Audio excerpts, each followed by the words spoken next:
Good evening and welcome back. So I'm at the point where I'm actually building the entire base now.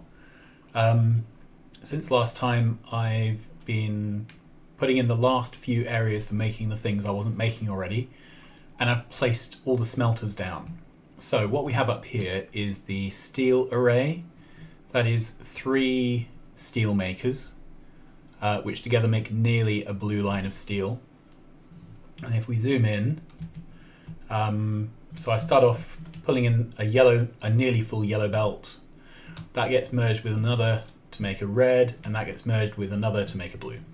Okay, then we make our stone bricks. This is quite a short smelter. In the entire game, I don't actually need more than this yellow belt of bricks, so this is absolutely fine. Don't even need to upgrade from the stone furnaces. Then the next thing, I'm bringing in some commodities onto the bus, which I'm not actually making here. So coal, this is, let's check, this is stone, uranium and uranium, and then here we're bringing in iron ore. The iron ore is to make concrete. The other thing I've been doing, because I'm aware I'm going to be building this base out in real life over several phases, is on the combinators for what is on the belt, I'm also marking the color of the belt. So let's just tag these. So tag that with yellow, tag this with a blue belt and a blue belt. Now, obviously that would be down on the blueprint. But initially I'll only have yellow or possibly yellow and red belts, and I'll just be slapping down lines to get things going. So I'll need to come back and replace the things which need the blue belt with blue belt later on. So this is just more documentation of the design. So after the bricks and the commodities are brought in, then we have our smelters. These are standard smelters. They are built to scale to producing a blue line out. I'm just constructing them at the moment with a creative mode chest here, because I'm not currently feeding any material into my factory, which means that the make everything area isn't making anything because it has no circuits and no iron, basically. So this is sort of run dry and research has halted. So that's it really. So on this main bus here, I've started adding combinators to say what is on the bus and what color belts. There we go. Then since last time, I've made an ammunition area. So this makes bullets and these drone things. What are they called? Yeah, destroy capsules, the capsules. I then rigged a bit of wiring here. The plan is that this belt will go off and feed ammunition to a border belt. The issue with that is initially I will only have the red ammo. Once I've got the red ammo, I only want once I've got the green ammo, I want only the green ammo to go out. So I forgot that priority splitters are a thing, and I wired this up so that this is read belt content, and this is enabled to the condition when it's read 0 uranium rounds. So whenever there are no uranium rounds coming in, it's going to let the piercing ammo go on. And what this will do is basically make sure there's always ammo on the belt. But it'll be the higher tier ammo if the higher tier ammo is available. This is one of those things where as the game is going on, I won't need to come back and rewire, rebelt, put down extra things as I go. As soon as the blueprints are in and products are being made, they will take precedence. I'm probably going to do the same thing for the fuel for the smelters. So I'll probably have a priority so that it takes coal if there's nothing else, then solid fuel, then rocket fuel. That's probably the way around I'll do it. Okay, then we have this very short maker which just makes nukes. Then this is the other area. This is basically everything which explodes. So we have our maker up here, which is going to make our cliff explosives. 20 is probably not really enough, is it? Let's make 2 stacks. Then explosive grenades, they are an awesome way to clear trees and they make a nice crackly noise. And rounds, artillery shells for the artillery. I've just got a single machine here. My plan at the moment is to probably run a belt out to the perimeter from here and then use a read contents trick to only load 1 round per every 4 or 5 belt segments. Then I'll put artillery dotted around the edge, so the artillery will have a chance to fill up without me putting too many artillery rounds on the outside belt. Okay, artillery rounds require a radar. You can see I've added some speed modules here. You can't do productivity because these are end products. But the speed modules are enough to keep everything running at reasonably close to capacity. I only needed 2 speed mods in this one to keep the uranium version of this going, so I only put 2 in. Okay, and as per everywhere else, I'm making the plastic locally.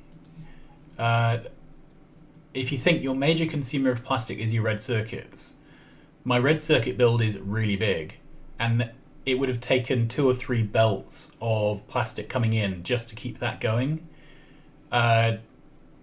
Whereas it's very easy to bring in a full pipe of petroleum and turn it into plastic locally. So that's basically what I'm doing here, right? What else? We're now making hazard concrete here, where we've got concrete on the bus, and rocket silos. So these things are wired with the logistics connection. The condition is there has to be less than 1 rocket silo in the logistics network for this to build a rocket silo. The reason for this is once these blueprints are stamped down, and once the rocket research is stamped down at the opposite end of the factory, I can then just let the thing build itself, because it'll build one of these guys. Once that's in the logistics network, it'll place it down, then it'll build the second one, and then I'll waste one, but who cares? Similarly, yesterday I showed my system for making the speed and efficiency and other modules. What's the green ones called? I can't remember the green modules. Obviously, modules often go into beacons, and we have a beacon maker somewhere. Where's the beacon maker hiding? Let's see if we can find it. Oh, there it is, beacons. Yeah. Now, beacons are only useful if you can put modules into them. So what we have here is a condition where beacons are not going to be made unless there are at least 6 speed modules in the logistics network.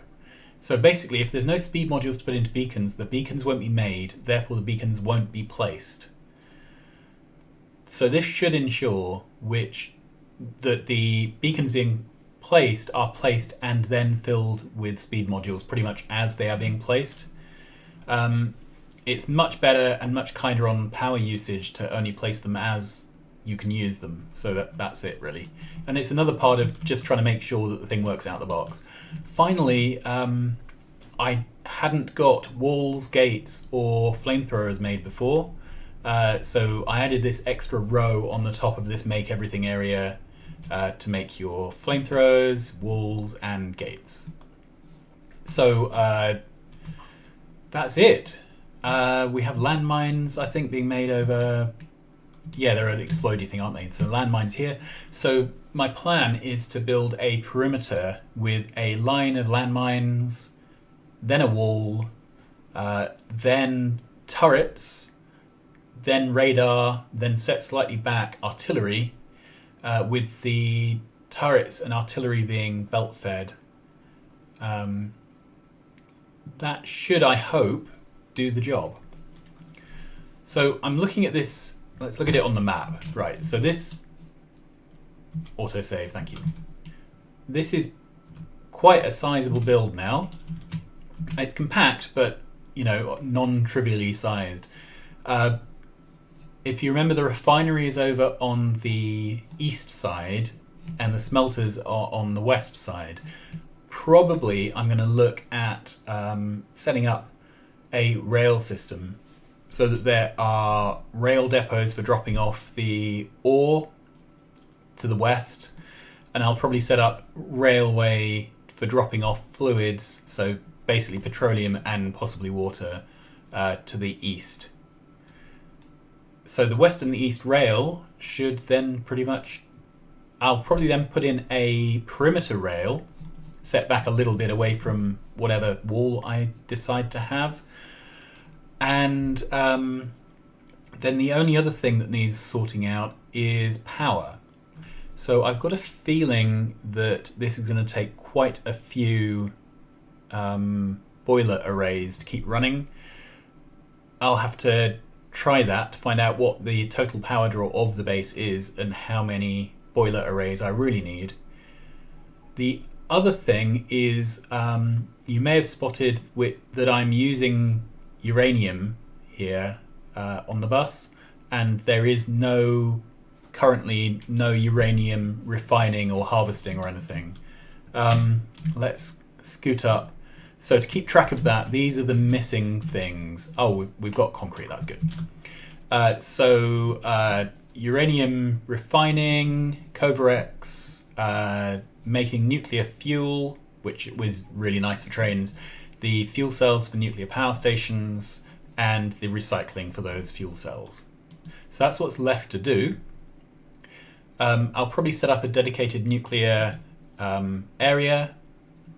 I'm a little bit unsure where to place it. I think I may see if it tacks onto the end of the bus somewhere, maybe on the end of the smelters or tucked away underneath.